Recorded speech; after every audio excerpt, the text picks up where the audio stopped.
जय हिंद दोस्तों, मैं राहुल सर। आज हम आपको पॉलिटेक्निक एंट्रेंस एग्जाम 2023 का वर्गमूल और घनमूल जो आपका पहला चैप्टर है, इसमें हम आपको सबसे पहले बताएंगे कि इस टाइप क्वेश्चन को कैसे सॉल्व करते हैं। तो इस टाइप के क्वेश्चन को सॉल्व करने के लिए आपका ट्रिक भी होता है और आप लॉन्ग मेथड से भी यूज कर सकते हैं। तो इस क्वेश्चन का आपका आंसर हो जाएगा ये 2 हो जाएगा और इस क्वेश्चन का आपका आंसर होगा 3। अब ये कैसे होगा, सबसे पहले आप ये समझिए, जब भी आपका ये क्वेश्चन दिया जाएगा तो यहाँ पे आपका जो नंबर रहेगा सब सेम रहेगा और ये जो आपका चिन्ह रहेगा या तो सब प्लस में रहेगा या तो सब माइनस में रहेगा और ये ऐसे ऐसे अनंत तक चलेगा। कहां तक चलेगा? ये अनंत तक, ठीक ना, ये अनंत तक रहेगा। अब सबसे पहले ये जो नंबर सेम आपका रहेगा, इसमें से आप कोई नंबर उठाएंगे तो सब तो 2 ही है, तो यहां से आप 2 को उठा लेंगे और उसके बाद इसका एक ऐसा अभाज्य गुणनखंड करेंगे, ऐसा अभाज्य गुणनखंड करेंगे कि उन दोनों नंबरों का जो डिफरेंस हो, जो अंतर हो, 1 आए और उनका गुणा करने पर तो नंबर आना ही चाहिए। तो इसमें से आपको 2 का अभाज्य गुणनखंड करना है। जब आप 2 का अभाज्य गुणनखंड करेंगे तो यहां पे आपको मिलेगा 2 और 1 मिलेगा और इन 2 में से अगर आप 1 घटाएंगे तो आपको 1 मिलेगा, क्योंकि दोनों नंबरों का ऐसा 2 नंबर प्राप्त करना है जिसका गुणा करने पर वो संख्या बन जाए और उन दोनों का अंतर करने पर, घटाना करने पर 1 आए। तो देखिए 2 में से 1 घटाएंगे तो 1 मिला भी, ठीक। अब इन दोनों में से ही आपका आंसर है। आंसर आपका बड़ा नंबर तब होगा जब आपका ये चिन्ह सब प्लस में रहेगा।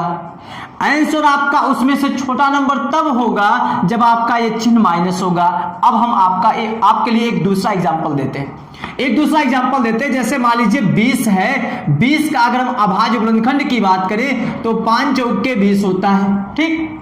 ऐसे अगर आप करेंगे और उसके बाद यहां पे देखिए 5 में से अगर हम 4 घटाएंगे तो यहां पे आपको 1 मिला। अब आपका आंसर ये होगा कि ये होगा। तो अगर 20 क्वेश्चन में है और ये सब प्लस में है तो आपका आंसर बड़ा नंबर होगा, अगर ये सब माइनस में है तो आपका आंसर छोटा नंबर होगा। अब चलिए आते हैं इस क्वेश्चन पर। तो ये जो क्वेश्चन दिया गया है इसमें देखिए सब 6 है, ठीक। तो 6 को 2 नंबरों में तोड़ दीजिए तो आपका हो जाएगा 3 दूना 6, ठीक ना। आप ऐसे भी लिख सकते थे, 6 का हम 6 लिखेंगे, लेकिन 6 में से जब 1 घटाएंगे तो 5 आ जाएगा अंतर, जबकि अंतर क्या लाना है? घटा के उसको 1 लाना है। तो ऐसा अगर आप सेट करेंगे 3 दूना 6 और जब 3 में से 2 जाएगा तो 1 आएगा, ठीक। तो आपका 1 नंबर मिला 3, 1 नंबर मिला 2, 3 में से 2 जाएगा 1 आ रहा है। डिफरेंस हमेशा 1 आना चाहिए हर क्वेश्चन के लिए। यहां पे अगर प्लस है तो आपका आंसर बड़ा नंबर, अगर ये सब माइनस रहता तो आपका आंसर छोटा नंबर, ठीक। तो बताइए इसका आंसर क्या होगा? इसका आंसर होगा 3 होगा। अब मान लीजिए इसी क्वेश्चन में अगर हम 20 कर देते हैं, यहाँ पे 20, ठीक है, और ये चिन्ह हम कर दिए माइनस सब, बताइएगा। अब बताइए इसका आंसर क्या होगा? सबसे पहले 20 को 2 नंबरों में तोड़ेंगे जैसा कि हम यहाँ पे तोड़े हैं, ठीक। अब उसके बाद दोनों का देखिए डिफरेंस जब करेंगे तो 1 आएगा, ठीक। अब आपका आंसर बड़ा नंबर होगा कि छोटा नंबर होगा, तो यहाँ पे चिन्ह डिसाइड करेगा कि आंसर बड़ा होगा कि छोटा होगा। चिन्ह है माइनस, इसलिए आंसर आपका होगा छोटा नंबर 4। देखिए ये भी क्वेश्चन आपका सेम वैसे लगेगा। यहाँ पे देखिए दे दिया है कैड़ी में 72 फिर प्लस, फिर ये देखिए पूरे का कैड़ी हो गया, फिर 72 फिर प्लस, पूरे का कैड़ी 72 ऐसा।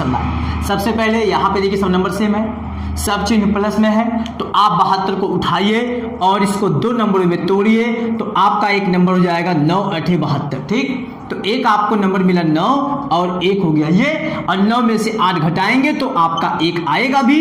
अब बताइए आपका जब आप बड़ा नंबर होगा कि छोटा नंबर, तो ये डिसाइड करेगा चिन्ह आपका प्लस है तो आपका आंसर बड़ा नंबर, अगर यही चिन्ह माइनस रहता तो आपका आंसर छोटा नंबर।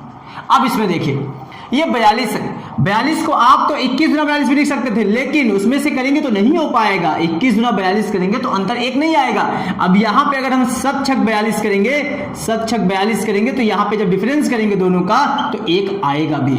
अब बताइए आपका आंसर 7 होगा कि 6 होगा? तो चिन्ह बताएगा, चिन्ह माइनस पड़ गया तो आंसर आपका 6 हो गया। तो आई होप कि आप सभी को अच्छे से समझ में आया होगा। अगर आपको समझ में आया तो प्लीज चैनल को सब्सक्राइब कीजिएगा और बेल आइकन को जरूर प्रेस कीजिएगा।